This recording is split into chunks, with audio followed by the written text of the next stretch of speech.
Welcome to Soccer 101, the podcast where we delve into and investigate a particular topic relating to that beautiful game we all love. Today, we're looking at the idea of pressing in soccer. What does it mean? When did it come into fashion among soccer tacticians? Who does it well? Who does it badly? And why is that player called Cristiano Ronaldo? And what does its future hold in the game? My name's Ryan Bailey. Joining me today, Taylor Rockwell. Hey, buddy. How you doing? I'm doing very well, sir. Joe Lowry, how are you? I'm quite well, Ryan Bailey. Oh, music to my ears, as is the dulcet tones of Graham Ruthven.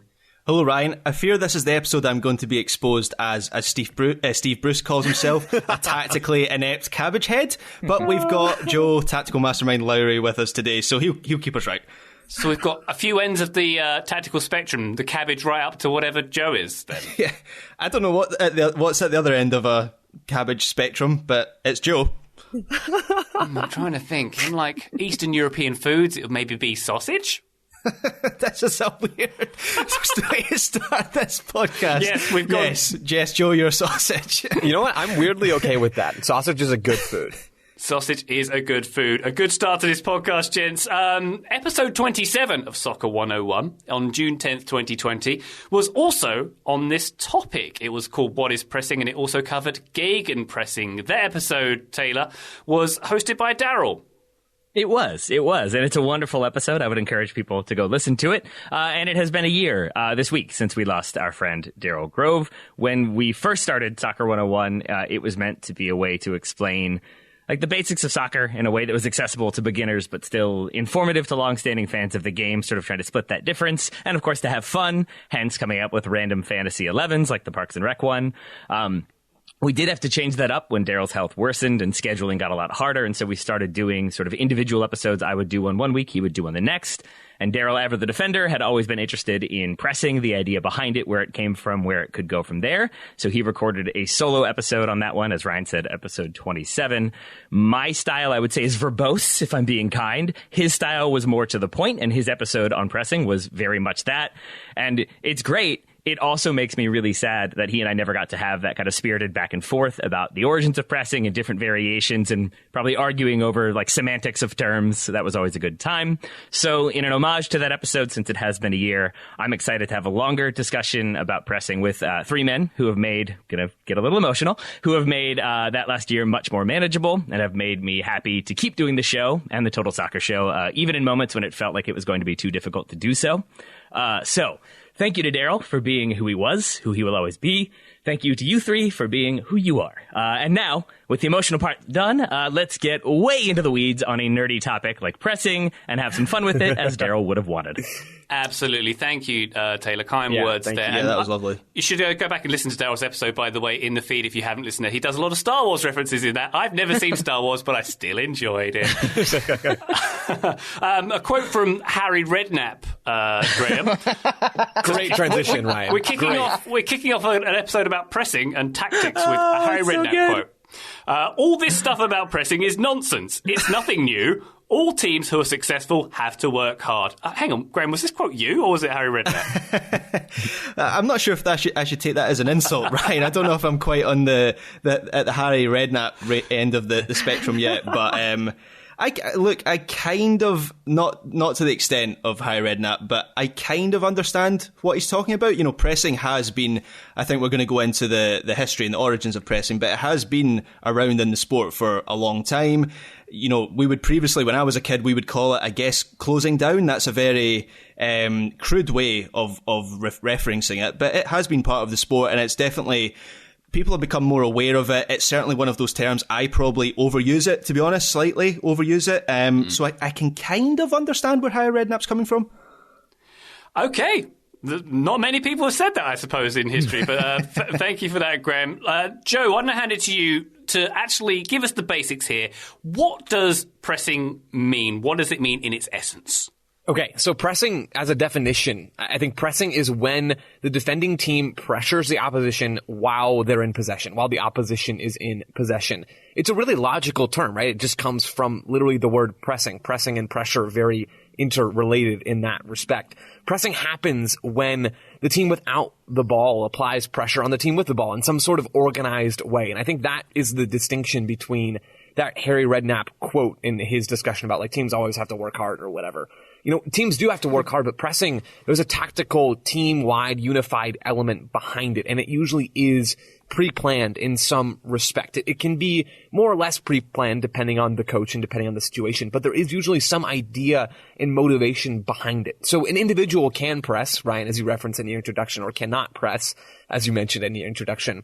And that can be effective, but it's much more effective when you're pressing as a team and pressing as a unit, because at that point, you can actually limit spaces and decide where you want to funnel the ball and how you're going to pressure as a group and keep that tight shape that makes it really challenging for the opposition to play through you. So that's some of the very basics of pressing and the definition of it. Most often we think of it as a high press, but you can press in other spots as well.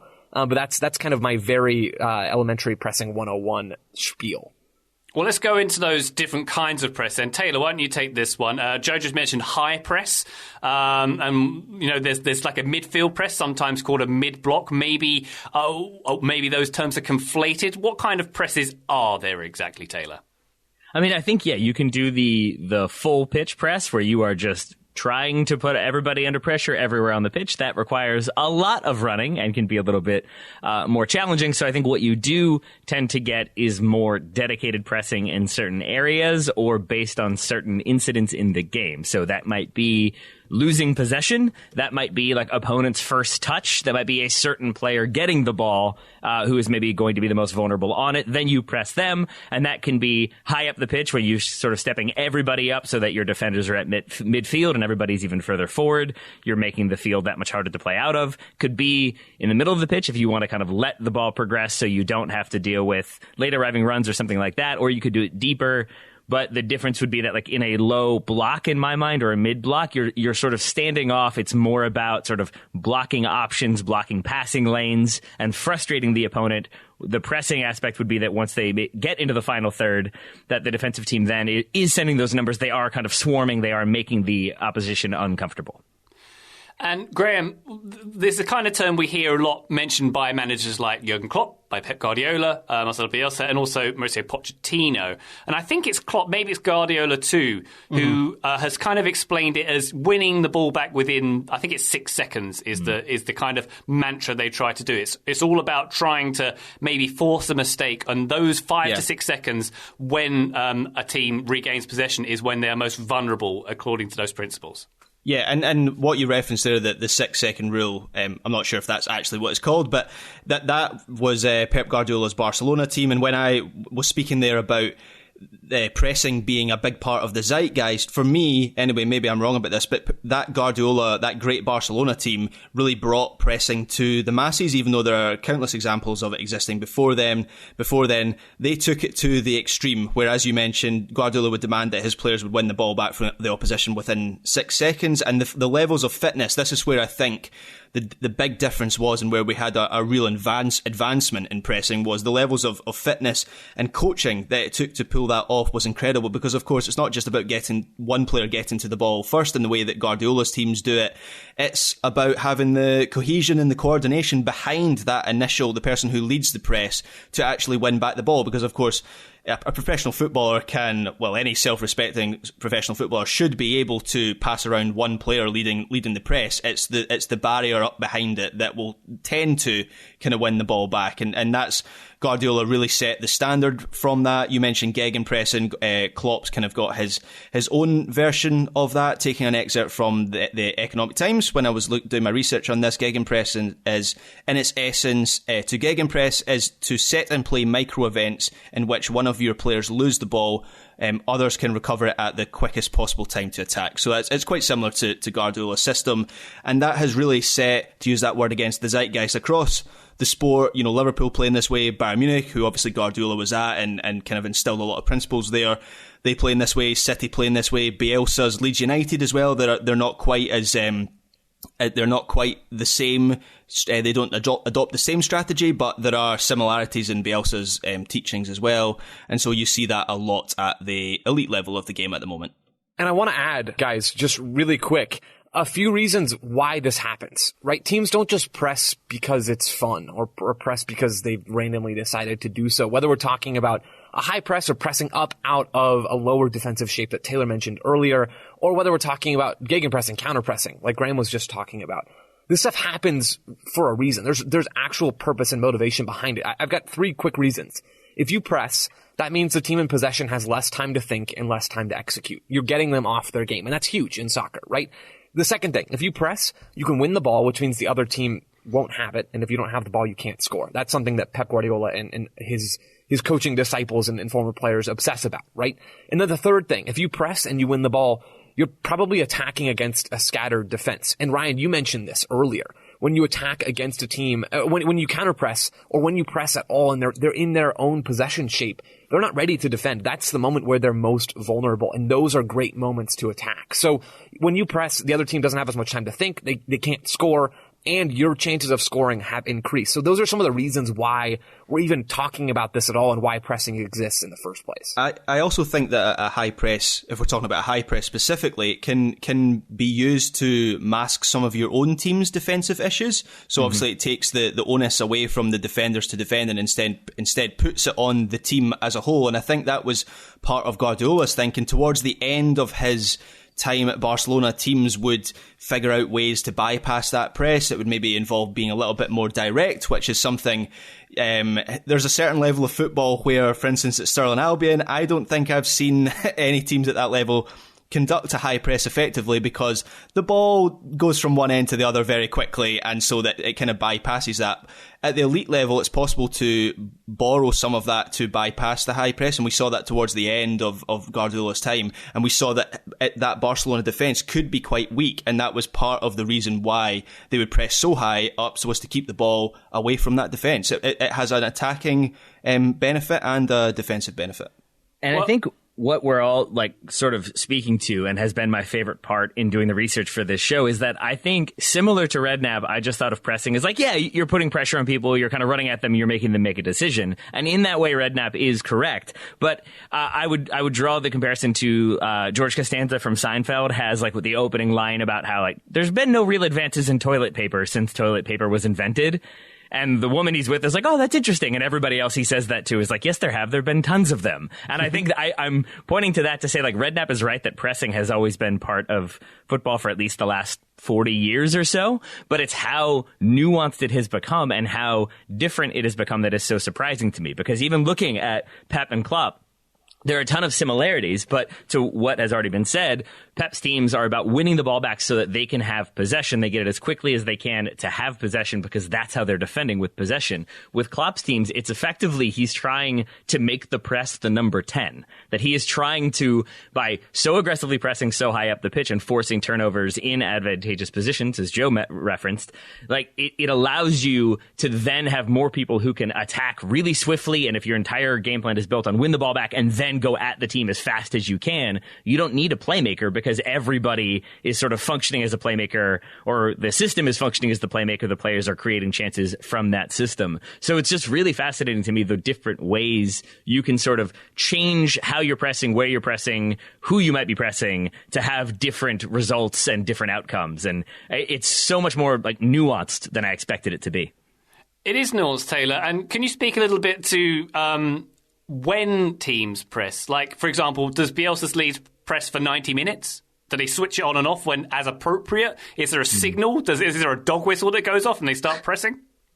I hesitate to say dog whistle, but yeah, that term's tainted. I apologize. Is there a whistle? I should say.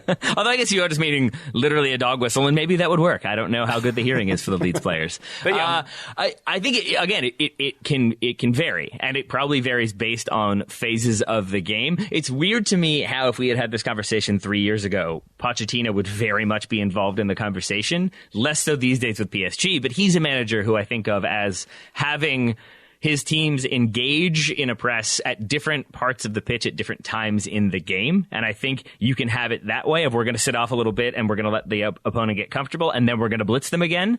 I think you can have teams that start very aggressively and try to win the ball back the entire time, or maybe it is those opening 6 seconds.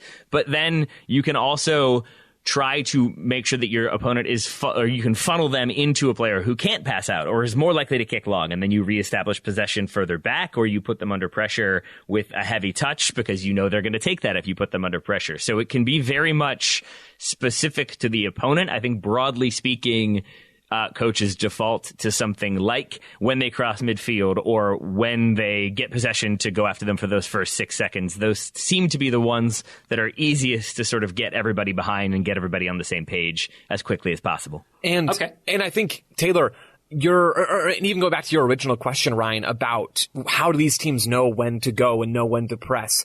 There is this idea of pressing triggers. And that's a kind of, it's a tactical buzzword, but it is a useful term. When we're talking about pressing triggers, think about counterpressing as an example of a pressing trigger. In that situation, the trigger, the cue, the signal to start the press is your own team losing possession. And other times they're a little bit harder to spot. It might be a back pass. It might be the ball arriving at an opponent who is weak on that particular side of the field or is weak with one foot, in a way that you can pinpoint and actually exploit. So it is not totally random, and it is not players just memorizing we're going to press in the first minute, the 8th minute, the 27th minute, and then we're going to do it 3 more times in the second half. It is situational, but there are pre-planned aspects of it as well when we're talking about pressing and pressing triggers. And on that note, pressing triggers, there's another term I've come across, Taylor, pressing traps. Is that just when you're trying to catch mice? That is one way to do it, and it's just you get the entire Liverpool team running around your kitchen and you see what happens. But the other way you could do it, a national team that comes to mind we talked about previously is doing this is Colombia, that they're always very good about setting traps, and they want you to play into certain areas of the pitch because oftentimes that allows them to win the ball back with numbers, and for Colombia, numbers with James Rodriguez staying in open spots so that as soon as you win the ball, you can find him. And now, to Joe's idea of sort of catching the opponent in a state of transition and being particularly vulnerable, now they have to scramble to first get into defensive position, but also worry about a threat in the form of James Rodriguez, who would probably be their first priority to defend. But if you're scrambling, maybe he loses, gets lost in the shuffle, and that's how he's able to find those spaces. So it's basically baiting your opponent into playing into a certain part of the field or to a certain player that you can then pounce upon, force that turnover, and then capitalize. So it's the Tom Hardy "That's a Trap" gif in soccer form. Excellent. Yeah, kind of, yeah. Especially because I think there end up being a bunch of people on motorcycles after that. So yeah, then they come at you hard and fast. Sounds mad to me. Well, I'd like to take a quick break, but before we do, there's one more piece of terminology, Graham. When we talk about a player who is press resistant, does that literally mean you can't press them because they're too good with the ball? Yes, in essence, anyone who isn't Fred, I guess. But seriously, Fred is the least press resistant player I can think of at this moment. You root for Scotland, right? You want to make that statement, Scotland fan? We've got Billy Gilmore, excuse me, who I would consider to be one of the most press resistant players going. So get him, Graham. You consider that. So Graham, what makes him press resistant then? So I guess an instant control of the ball will always help. Someone whose first touch is always on point means that they'll be in the position that they need to be in to either dribble past an opponent or get another pass away so that they can bypass that high press. And it's becoming an increasingly important part of the game. I think of players like Jorginho is very press resistant. He's always pretty good in that situation. I guess vision is also important, where you have an appreciation of what's around you at any given time so that you know whether it is time to play back to the goalkeeper or whether a pass out to the fullback. It tends to be a term that's talked about with regards to central midfielders, I always feel, because that is where a lot of players will face a press, will be in the centre of the pitch, but it also applies to central defenders, obviously, if they're facing a high press. And as I say, it's increasingly becoming an important part of the game to have those players. I guess it's always been important, but it feels like it gets talked about a lot more now.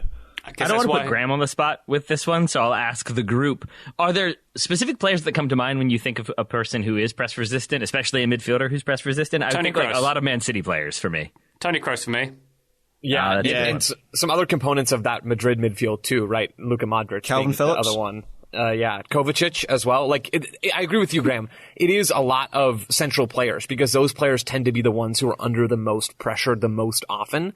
So Modric, Kovacic, Toni Kroos is a great one, Ryan. Billy Gilmore is a great example, Graham. I'm totally with you. I think he is exceptionally press resistant. It's technical players, right? But it's also aggressive players and players who are athletic and can stride forward after they've beaten the press and absorbed or turned away from the pressure. You want someone who can then take advantage of the gap that's been created. So there's this open space now that just wasn't there before. And having players with an engine to them. I think about center backs in this regard. Dayot Upamecano is a great one right now for Bayern Munich to watch. He's a guy who can turn away from pressure and then stride forward or recover the ball and stride forward. And as those spaces open up, you want players who are technical but also physically capable of taking advantage of that open space. Excellent stuff. I've just spotted some open space in which we should address the pressing matter of an ad break. We'll be back very shortly. Today's episode of Soccer 101 is brought to you by NetSuite. Time, Taylor, is of the essence when you run a business. And now is the time to make the switch to NetSuite by Oracle, the #1 financial system.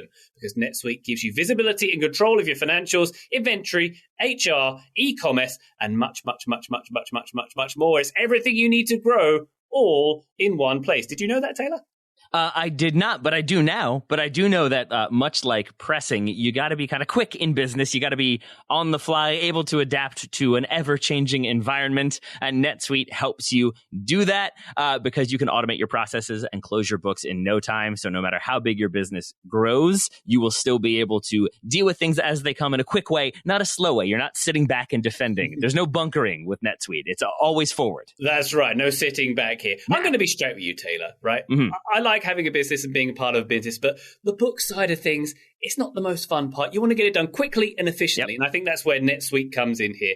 Failing to switch to NetSuite, Taylor, will leave you stuck trying to make sense of your books while your competitors sprint ahead. I don't want them sprinting ahead like they're some fast-pressing, high-pressing team, Taylor. I want to stay up with them and press with them. I want to be press-resistant with them. That's what I want to be, Taylor. Yeah, I think of it as like Kylian Mbappe being the other businesses immediately makes me scared of all the other businesses. Financing can also be a little bit scary, but there is special financing with NetSuite. They're offering a one-of-a-kind financing program only for those ready to switch today. You can head to netsuite.com/soccer101 right now. That's special financing at netsuite.com/soccer101. Ryan Bailey, one more time. What's that URL? I'm going to spell it out. netsuite.com/soccer101. Head there today. How often do you get anxious when you're spelling it out that you're going to misspell it? Even with it spelled out right in front of you, I still get a little bit anxious about it. Every time. Yep. All right. Well, I never get anxious about NetSuite. One more time, netsuite.com/soccer101. Thank you very much to NetSuite for sponsoring today's episode. Soccer 101, we are back. We're going to talk about the history and go maybe back a few years to see how pressing has developed in the game. But first, a question for you, Joe. As a basketball fan, US sports fans will be aware of the term full court press. I don't know what that means. What does it mean? And is it relatable to soccer pressing?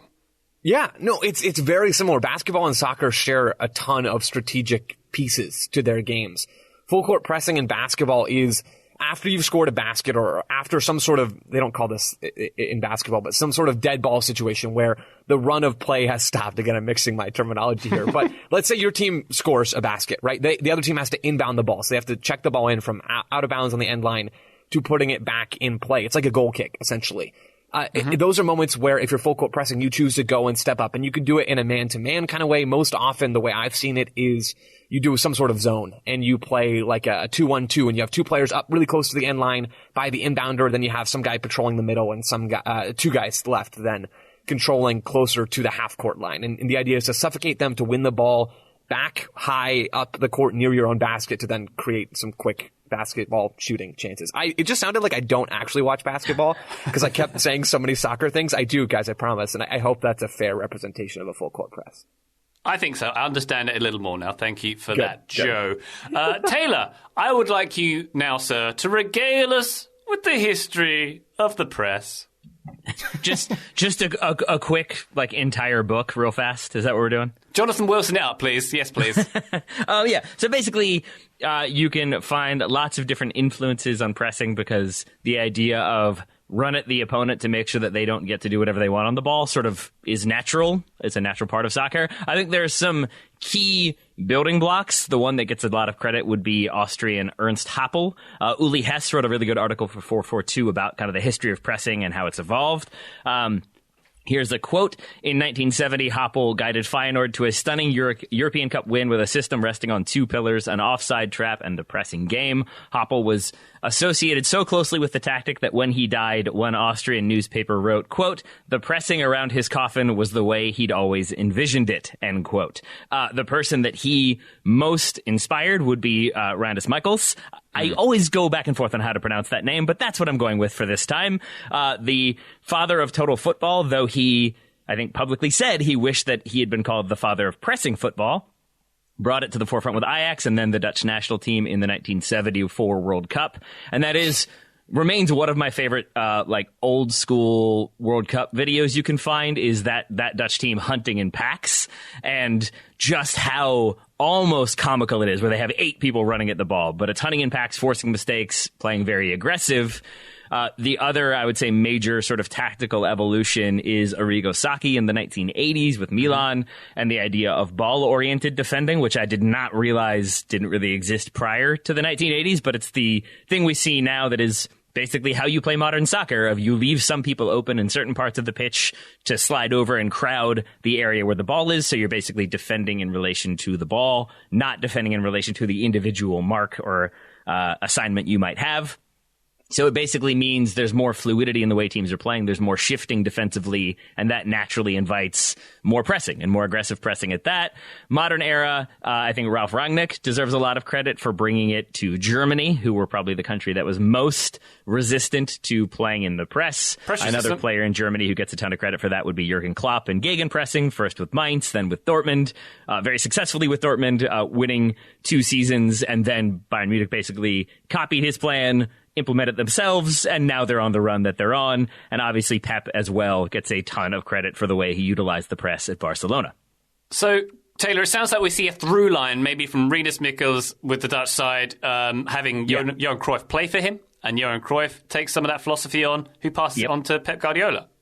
And by all accounts, like, Pep Guardiola would not have been the player he was if it weren't for Johan Cruyff, who needed a player who could control possession, who could read the field and be that sort of general. Pep was not the biggest guy, not the fastest guy, and I think had been written off at times by Barcelona board members. Shock of all shocks. But I think Guardiola would say that kind of the belief in Cruyff and the idea of finding underutilized assets or finding players that are sort of not fitting the system and finding a way to make them fit is a big part of what he's done to be able to get the best out of players who maybe didn't seem like they would be up to the level, but now have proven their worth. So, yeah, I think there is a pretty strong through line there. And then there's influences, and it kind of always, you have offshoots in different styles and different approaches in South America. In Africa, even you get different variations on pressing. So lots of different styles to it, but that would be the probably most common one that I saw.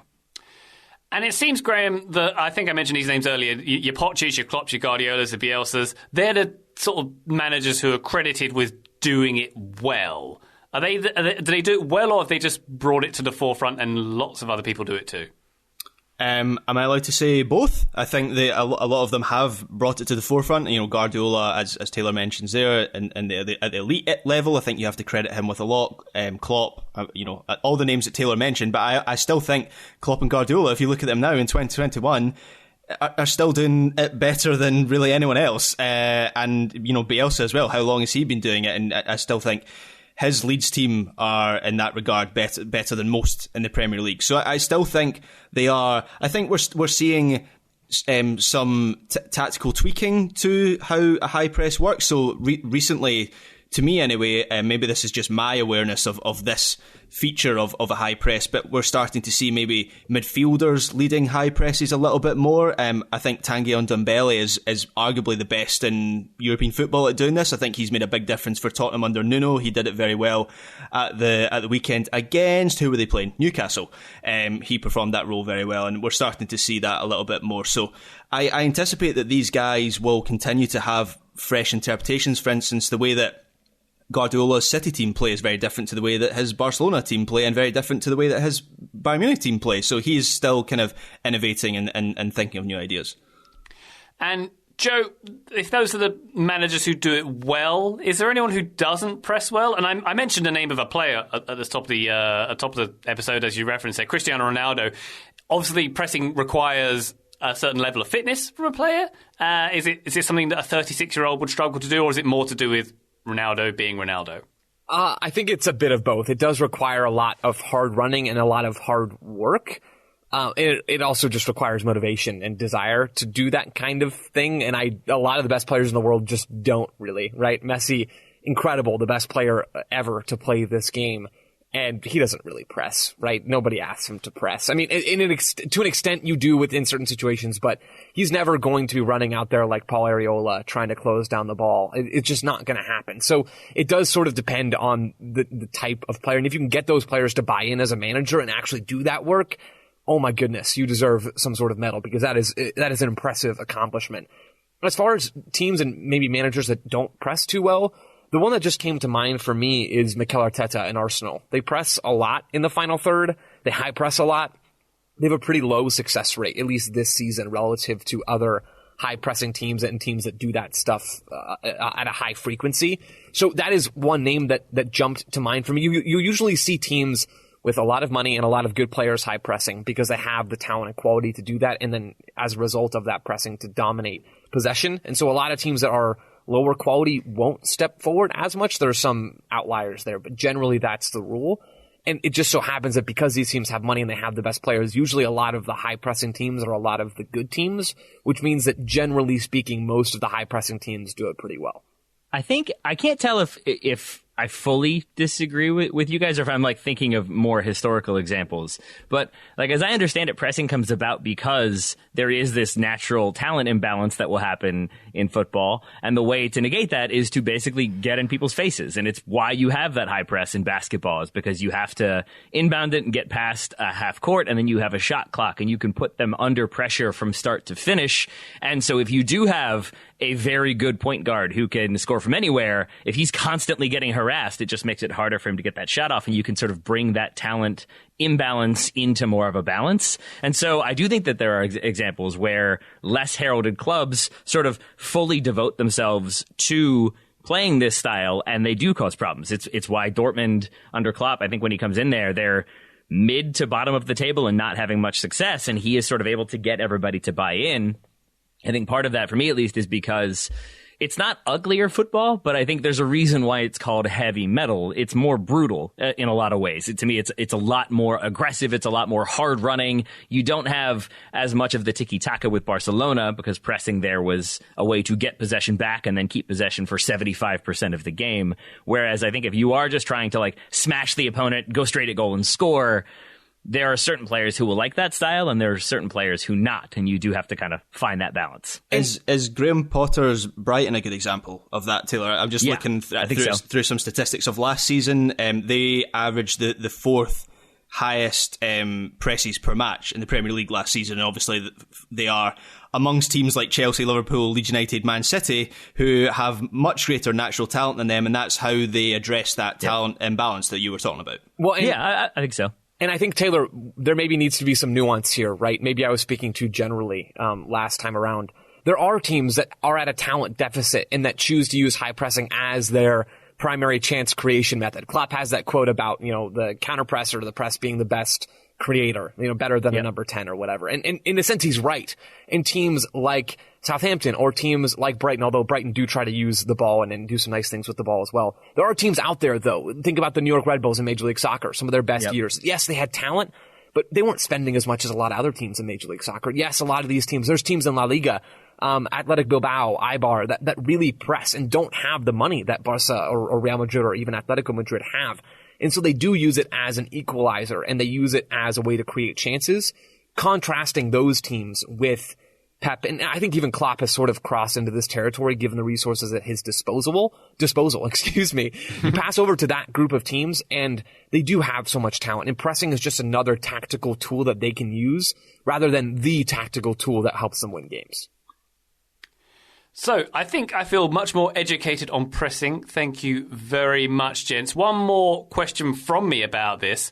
What does the future hold? I mean, it's something that's very prominent in the game at the moment, but if you think back to 20 years ago, it wasn't so prominent, and something that we've established has always been in the game, but will it always have this prominence? Is there a new fad or fashion in tactics, Joe, that you might see coming on the horizon? Are we all going to just sit deep from now on? I think we are going to see pressing stick around in one form or another. What that looks like exactly, I don't know. I can see a future 10 or 20 years from now, Ryan, when offensive teams are just tired of being pressed. They're sick of it, and they realize that when the other team presses, the logical space to exploit is in behind. And so maybe we see teams starting to go more direct as a way to counteract teams pressing, which then takes us back 15 or 20 years. And soccer is cyclical. That's one thing that I really do believe is true about at least the on-field stuff. We go through cycles of play and cycles of tactics. One thing catches on as a way to beat a high press, and everybody starts doing it. And then the counteracting measure to that tactic is then a different one, and it goes around in a circle over and over again. So I do think we could see teams sitting deeper and playing long and playing on the break to try to avoid being pressed. Even still, there's going to be counter-pressing moments, and there's going to be a lot of these high-intensity, aggressive opportunities. And as fitness continues to improve more and more, and as teams just get smarter and better, as Graham kind of talked about earlier, I think we're going to see this tactic still. It just might look slightly different depending on the era. Yeah, I completely agree with that, and especially the idea that history repeats itself. Football is cyclical, and I think what happens is you get advances, like we've talked about with fitness and coaching and even data that sort of help you understand better how to press, where to press, who's doing it well, who's not running enough. You get all that information. It makes it easier to fine tune, but simultaneously in that cyclical nature, you also get actual change. And so two things I think were pretty important in the history of pressing would be the implementation of the substitution rule, that obviously being able to sub on players who are fresh allows you to run longer and have fresh legs who can do more. And then the implementation of the back pass law and getting rid of the I'm under pressure, I'm going to hit a ball 60 yards back in the air that my goalkeeper can catch and then keep control of. That is way easier, but when you have to hit that ball back and the goalkeeper can no longer use their hands, it becomes much harder. And so I think you'll get the sort of history repeating itself, but there will be changes in the way the game is understood and coached, but then also the rules themselves that I think will facilitate more pressing or be in response to everybody pressing. And we want more possession. So now, I don't know, we want more possession half the field, so now you have to have an inbound rule where you've got to get the ball past midfield in 10 seconds or something ridiculous. And I could see rules having an impact on the way pressing is utilized in the future. Wonderful stuff. We'll leave it up to Arsene Wenger to change those rules for us then, Taylor. Good. Perfect. One. I'll leave you with one fun nugget. You mentioned, Taylor, heavy metal football, which is kind of what Jurgen Klopp's game has been referred to as in the past. Liverpool have a banner they sometimes display at Anfield with Jurgen Klopp playing a guitar, and it says heavy metal football. It's black and red. I designed that. I don't know if you've ever known. I've not told you that. It was something I did at Bleacher Report for a tweet. It's the exact one that they have taken for that banner. It is Metallica's James Hetfield with Jurgen Klopp's head on it, and they still use it. Yeah, pretty cool, right? Did you do the artwork for it? Yeah, a Bleacher Report, yeah. I didn't know Ryan had these skills. We gotta put these to more use. Oh, you don't remember me from my blogging days when I was photoshopping all day long, Tay-Tay. Oh boy. All right, I gotta go find some Photoshop work from Ryan Bailey. On that bombshell, why don't we say goodbye to the listener. Taylor Rockwell, thank you so much for this one. Right back at you, buddy. Joe Lowry, a pleasure as always. Aw, thank you, sir. And Graham Rutherford, you weren't the cabbage head you promised you would be. I hope not. Thanks, Ryan. Thank you, listener. Bye!